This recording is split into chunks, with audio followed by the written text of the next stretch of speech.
J'espère qu'il y a cette batterie. Mise en place des micros devant Isabelle et Jean-Benoît, et nous allons faire un essai de voix, tirage au sort, des questions, 3 bleus, 2 blanches, 1 rouge dans un premier temps. Banco est super, peut-être après.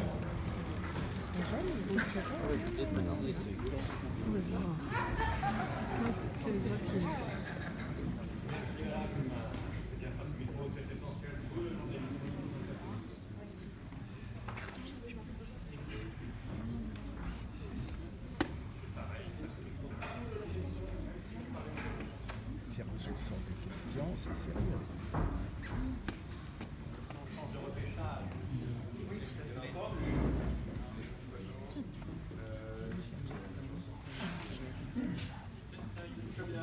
Un essai avec Isabelle. Bonjour Isabelle. Bonjour Nicolas. Bonjour Jean-Benoît. Bonjour Nicolas. Parfait, on vous entend bien. Le tirage au sort a été effectué. Je jette un rapide coup d'œil aux questions avant de vous les poser.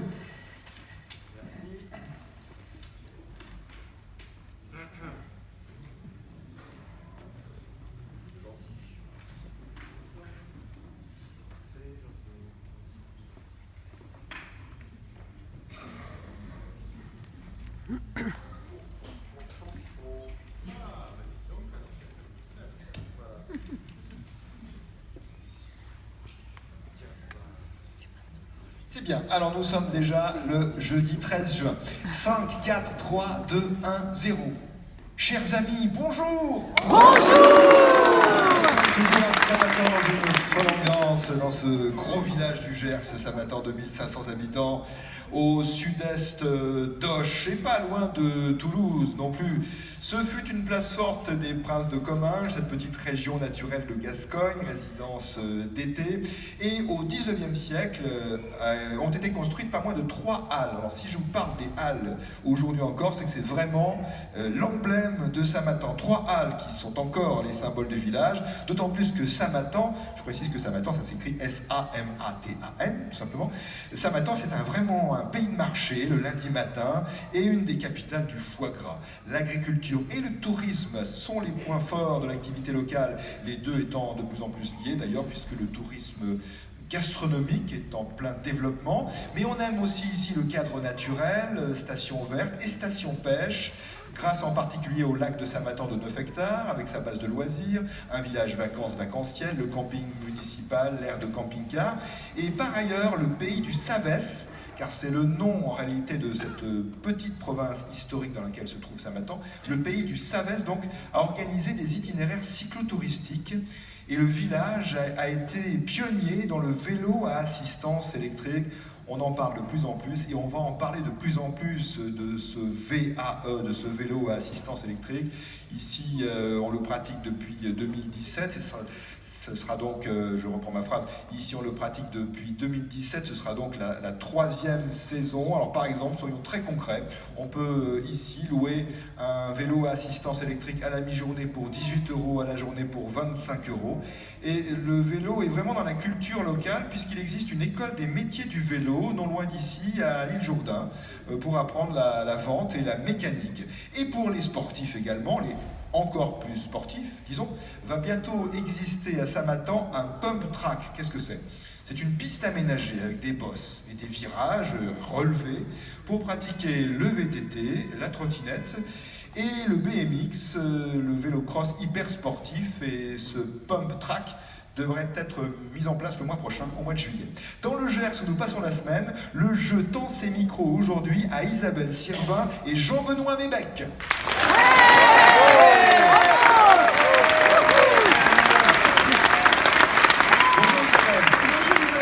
Vous habitez la Haute-Garonne. Tout à fait. Il y a beaucoup de Toulousains qui sont venus ici à Samatan.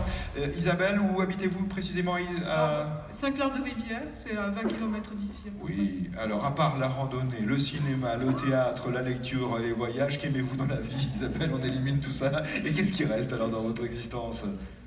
Le jardinage. Ah, j'avais oublié le jardinage, c'est vrai. Alors, ce qui est intéressant à dire à votre sujet, Isabelle, c'est que vous avez des enfants qui sont dans différentes régions, y compris différentes régions du monde. Ça vous permet d'aller les voir et de faire parfois de longs déplacements. Oui, vers La Réunion, où habite Mon fils et son épouse. Où sont-ils à Saint-Denis? À Saint-Pierre. À Saint-Pierre, Voilà. oui, très bien. Londres, où habitent ma fille et son mari. Et la région d'Angers, où habite mon plus jeune fils et son ami. Donc un triangle de voyage, la région d'Angers, Londres et l'océan Indien, et régulièrement vous allez leur rendre visite. Eux-mêmes font le voyage pour vous voir assez souvent, je le suppose, et voir Isabelle et toute la famille, profiter des spécialités gastronomiques locales que vous appréciez, Isabelle? Oui, tout à fait. Oui, vous aimez ces produits du canard en particulier? Tout à fait, oui. Le marché de Samatan est Le marché de Samatan, très agréable le lundi matin. Le lundi matin. Très vivant, Et oui. très agréable. Ah oui, on entend parler de ce marché de Samatan. Isabelle, vous jouez avec Jean-Benoît Mébec. Bonjour Jean-Benoît. Bonjour Nicolas. Vous venez aussi de Haute-Garonne, de Tournefeuille. Et vous êtes auteur et dessinateur. C'est ça, de bande dessinée. Oui. Quelles sont les bandes dessinées que vous imaginez, que vous dessinez, dont vous rédigez les scénarios? Alors en fait, j'ai 5 livres pour l'instant. Le premier, ça s'appelle CRA, Centre de rétention administrative. C'est des témoignages de personnes qui étaient retenues au centre de rétention de Cornebarieux, qui se trouve juste à côté de chez moi, qui est édité aux éditions d'Héron dans l'eau. J'en profite. Vous avez raison. Voilà, ensuite j'ai fait un livre jeunesse qui s'appelle Coco au pays des toutous, donc ça c'est pour les petits, mais ça raconte aussi l'histoire d'un migrant, un petit cabot qui va au pays des toutous, voilà, et qui rencontre bien des embûches. C'est aussi aux éditions d'Héron dans l'eau jeunesse. Et ensuite, pour changer de sujet, je me suis lancé dans une série de reportages également sur le vin en biodynamie. Et donc avec un caviste, j'ai fait un périple auprès de vignerons, de scientifiques, de philosophes aussi, enfin de personnes diverses pour en savoir plus sur donc la biodynamie et notamment l'anthroposophie du mystérieux Rudolf Steiner. Et c'est publié chez quelle maison d'édition? Aux éditions Edola, qui est un petit éditeur sur Angoulême. Si je comprends bien, Jean-Benoît, chaque roman graphique, chaque bande dessinée a du sens chez vous. Ce n'est pas seulement du divertissement. Il y a toujours un engagement d'une manière ou d'une autre. C'est ça. Oui, parfait. Voilà. Merci pour ces quelques mots de présentation. Nos auditeurs qui sont passionnés de bande dessinée sûrement feront des recherches. Votre nom d'auteur, c'est Mébec. Jean-Benoît Mébec. Voilà. Donc on trouve facilement tout cela. Et je vous offrirai d'ailleurs, Isabelle et Jean-Benoît, à la fin, la bande dessinée, le roman graphique La Baie des Cochons en coédition France Inter. Mais c'est l'heure du jeu. Voici les questions. Bonne chance à toutes et à tous. Première question bleue d'aujourd'hui de Séverine Baudouin à Montigny dans les Deux-Sèvres. En rapport avec la religion hindoue, quel est le nom donné à cette statue dont le personnage, symbole de la sagesse, est représenté assis dans la position du lotus? Le Bouddha. Oui, tout simplement, c'est un Bouddha. C'est une question bleue.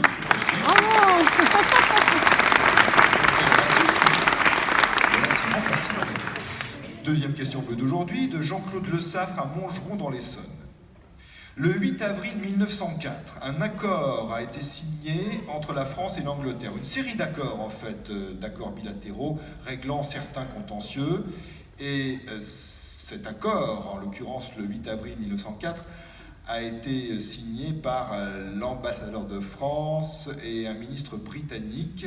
Quel est le nom de ce fameux accord, ou quel est le nom de cette fameuse série d'accords entre la France et l'Angleterre? Bretton Woods. Ah, ce ne sont pas les accords de Bretton Woods.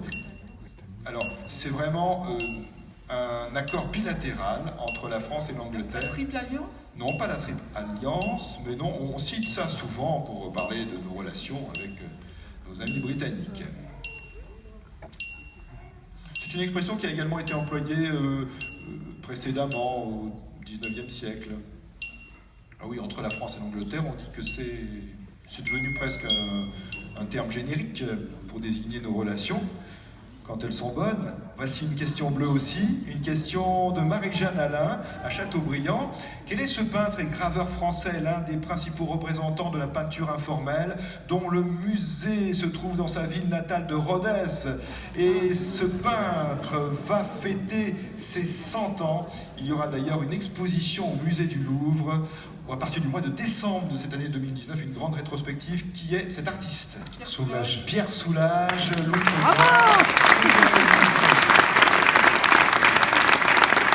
Isabelle et Jean-Benoît, une question blanche rédigée par Anne Lamour de Merlimont dans le Pas-de-Calais. Quel est le nom du personnage qu'a interprété le mime Marceau?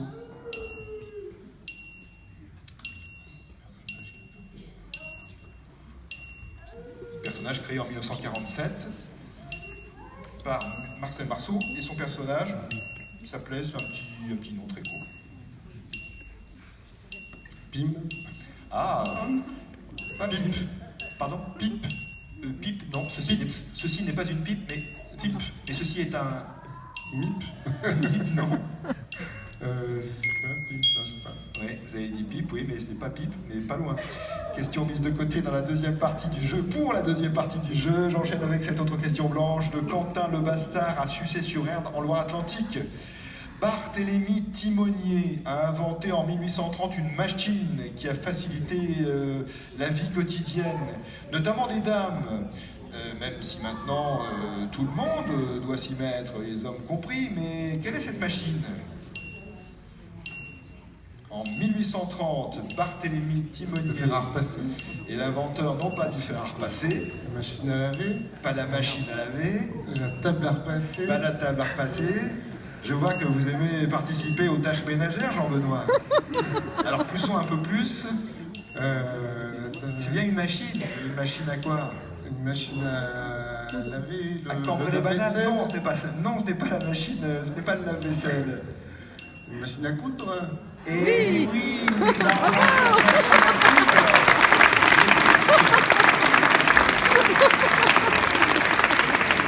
Isabelle et Jean-Benoît, la question rouge de Ronan Provost à Milizac dans le Finistère. Un potier pratique la poterie, d'accord. Il fabrique des pots. Un vannier pratique la vannerie, mais que fait-il en fait? Des paniers en osier. Oui, ou divers objets avec toujours des baguettes végétales, ça peut être de l'osier, du châtaignier, de la paille, etc. Le vannier fabrique principalement du panier. C'est là de presser les fibres végétales, la vannerie. Je reviens, Isabelle Sirvin et Jean-Benoît Mébec, à deux questions. Pourquoi est-ce que je reviens à ces deux questions? Parce que vous n'y avez pas répondu juste dans la deuxième partie du jeu, et on a la chance dans cette émission d'avoir la possibilité de répondre une nouvelle fois aux questions. Mais la deuxième fois que je vous les pose, une seule réponse est autorisée en 15 secondes seulement. Cette question bleue de Jean-Claude Le Saffre de Montgeron dans l'Essonne, je la rappelle. Le 8 avril 1904, un accord d'alliance fut signé entre la France et l'Angleterre. Une série d'accords en réalité pour aplanir certains contentieux. Et ces accords ont été signés par un représentant français, l'ambassadeur de France, Paul Cambon, et Lord Lansdowne, qui était ministre britannique. Quel est le nom de cet accord, étant précisé et rappelé que cette expression est souvent employée d'un point de vue journalistique, d'ailleurs peut-être un peu à tort, parce que c'est parfois anachronique de dire ça de nos jours, mais pour désigner un type de relation entre nos deux pays. L'entente cordiale. Ah oui, c'est bravo. Question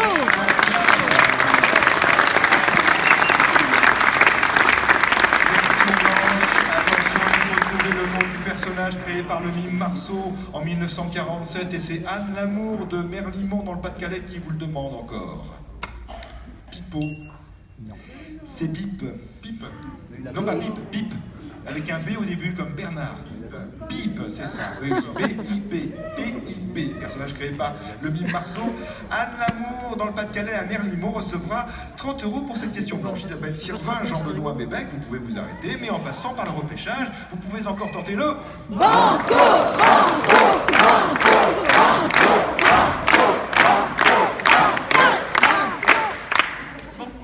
Banco, on va tenter. C'est vrai? Avec joie? Oui. Enthousiasme? Avec le sourire? Très bien, le banco. Si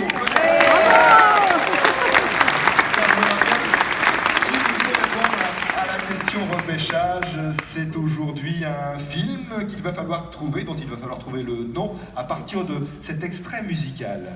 Youpi, dansons la carioca, c'est bien.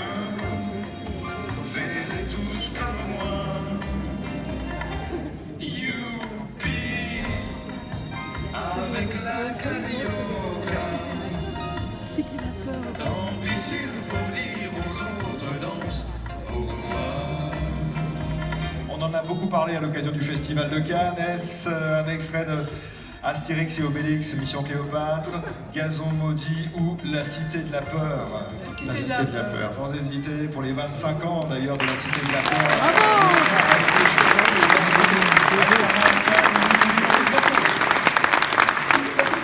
Le jeu des 1000 euros. Nicolas Toufflet sur France Inter. C'est pas mal ça, oui, ça fait très boîte de nuit, c'est parfait.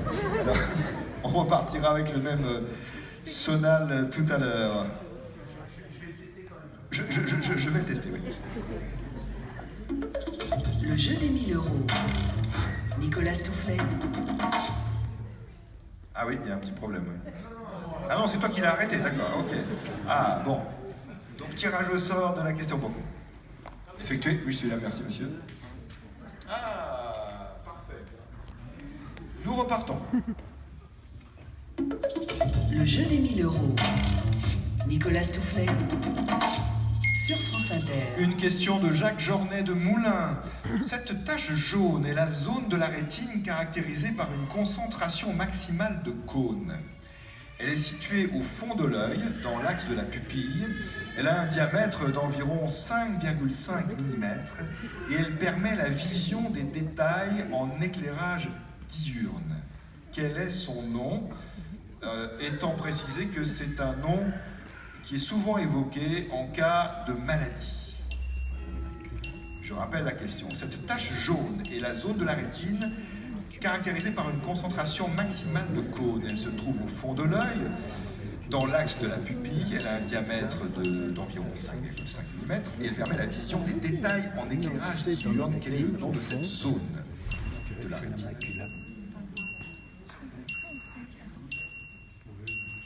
La macula? C'est la macula.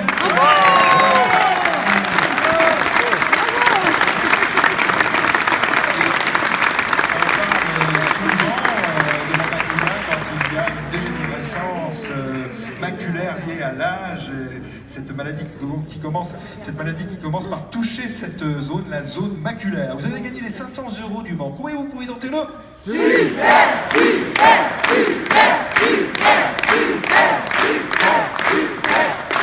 Vous repartir avec 500 €. On va tenter. Super.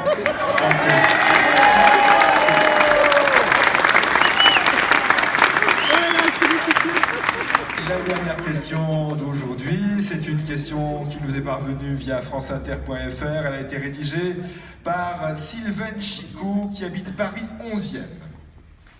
Quelle composition de 6 tapisseries de la fin du 15e et du début du 16e siècle, période de la Renaissance, en fait une tenture, est exposée au musée de Cluny à Paris? Cette composition de 6 tapisseries évoque les 5 sens. Oui, il y a 6 tapisseries et 5 sens, parce que sur la 6e, on peut lire « À mon seul désir ». Quel est le nom de cette composition de 6 tapisseries? Nous sommes d'accord, la dame à la licorne? Oh, bravo! Bravo!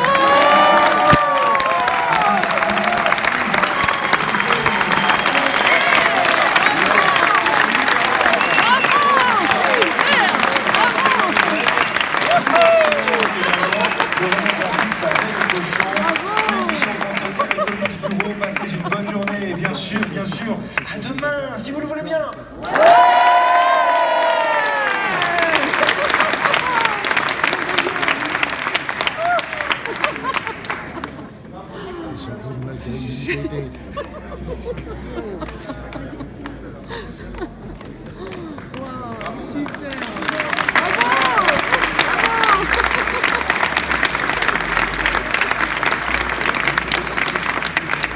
Place maintenant à Nadine Zucati et Philippe Thiebaud pour l'émission du vendredi 14.